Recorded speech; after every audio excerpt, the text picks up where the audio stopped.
Hello, कैसे हैं आप सब। तो हम रेडी हो के निकल चुके हैं, हमें हॉस्पिटल जाना है। कुछ टाइम तक मैं आपके साथ डेली रूटीन बिल्कुल भी शेयर नहीं कर पाऊँगी, क्योंकि हमें सुबह बहुत जल्दी निकलना होता है। तो सारा काम मैं बहुत जल्दी करती हूँ। अगर मैं वीडियो बनाऊँगी तो बहुत टाइम लग जाएगा।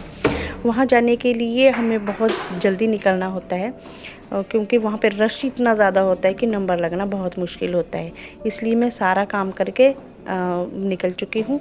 चलिए अब आप भी चलिए हमारे साथ।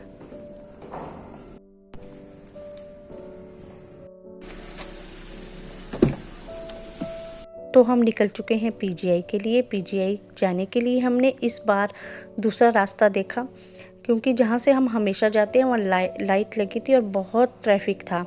तो हमने सोचा शायद हम इस रास्ते से जाएंगे तो हम थोड़ा जल्दी पहुँच जाएंगे। हाँ जी, हम इस रास्ते से थोड़ा जल्दी पहुँच गए हैं।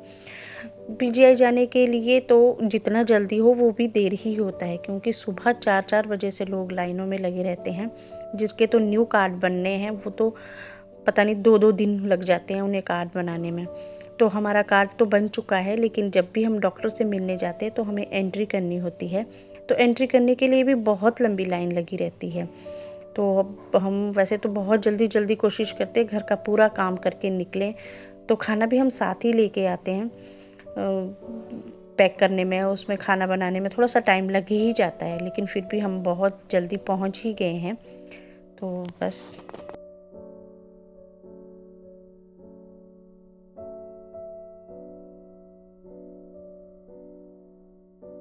काफ़ी टाइम पहले मुझे इसी पीजीआई में एक लेडीज़ मिली थी।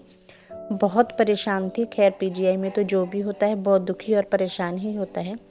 उस लेडीज़ की परेशानी, उसकी प्रॉब्लम सेम हमारी तरह थी।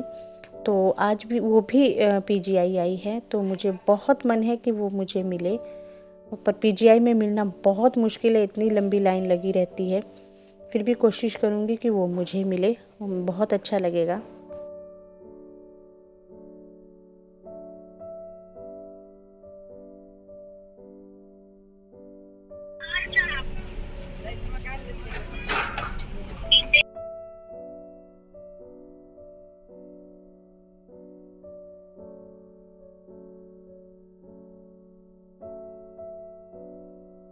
देखिए कितनी लंबी लाइन लगी है।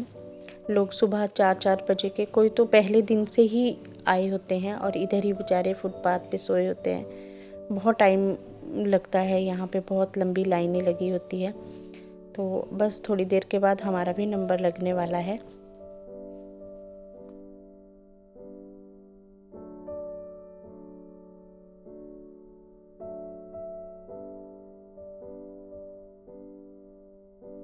पता नहीं हमारा नंबर कहीं आ तो नहीं गया। हमें एक बुज़ुर्ग से दिखे, वो बहुत बेचारे दुखी थे, उनके साथ कोई भी नहीं था। हम उन्हें डॉक्टर तक पहुंचा के आए। तो अब देखते हैं कहीं हमारा नंबर तो नहीं आ गया था, आवाज़ तो नहीं डाली थी। तो फिर अभी हम पूछते हैं। तो उनको देख के ना बड़ा मन दुखी सा, यहाँ बहुत से ऐसे आदमी होते हैं जिनके साथ कोई भी नहीं आया होता है, तो बड़ा मन दुखी होता है। तो हमारा नंबर लग गया था, हम डॉक्टर से मिल के आ गए। अब हम घर की तरफ जा रहे हैं। चलो रुक जाओ।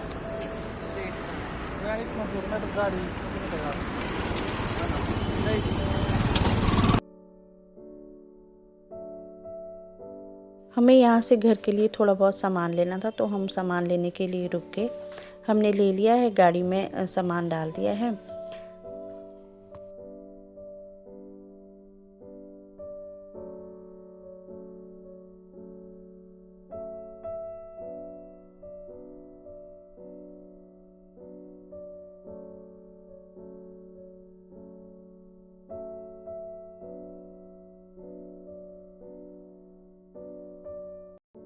मैं घर का रूटीन, घर का काम आपके साथ शेयर नहीं कर पाऊँगी, क्योंकि मैं सुबह जो है वीडियो बिल्कुल भी शूट नहीं कर पाती, क्योंकि मुझे हॉस्पिटल के लिए निकलना होता है। तो अगर मैं शूट करने लग जाऊं तो मेरा सारा काम रह जाएगा, या फिर मैं हॉस्पिटल टाइम से नहीं पहुंच पाऊंगी। आपने देखा ही होगा वहाँ पे कितनी लंबी लाइन लगी है। तो मुझे जल्दी जो है घर का काम करके निकलना होता है। मैं खाना भी घर से ज़्यादातर हम पैक करके ही निकलते हैं। कभी अगर ज़्यादा लेट हो जाए तो हम कभी मजबूरी में बाहर का खाना खा लेते हैं, अदरवाइज़ मैं घर से ही खाना पैक करके ले जाती हूँ।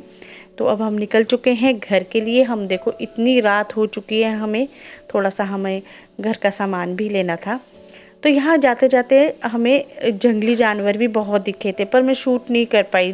जब जानवर सामने आए तो कैमरा हट गया। तो बस तो अब हम जल्दी घर पे पहुँचने वाले हैं।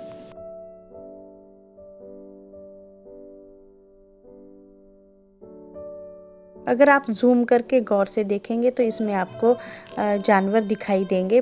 अच्छे से नहीं शूट कर पाई क्योंकि जब तक वो आए तो गाड़ी क्रॉस हो चुकी थी।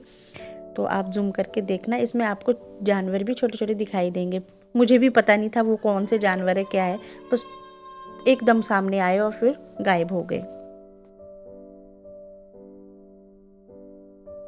यहाँ पे बहुत घने घने से जंगल है। हमारे हिमाचल में इतने घने जंगल नहीं है, हाइट में है, पर यहाँ पे बहुत है। पता ही नहीं चलता, अंधेरा ही दिखता है बिल्कुल अंदर। दिन को भी अंधेरा ही दिखता है, जंगल इतने घने जंगल है।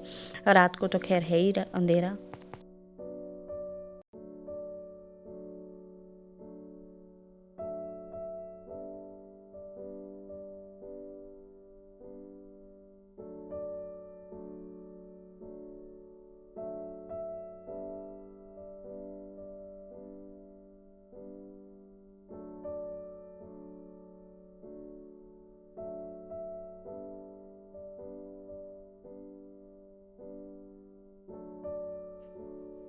अब हम घर में पहुंचने वाले ही हैं, थोड़ा सा रह गया। हम आपस में बात कर रहे थे। हम आज अपनी बेटी को बहुत मिस कर रहे थे क्योंकि आज उसका एनुअल फंक्शन था।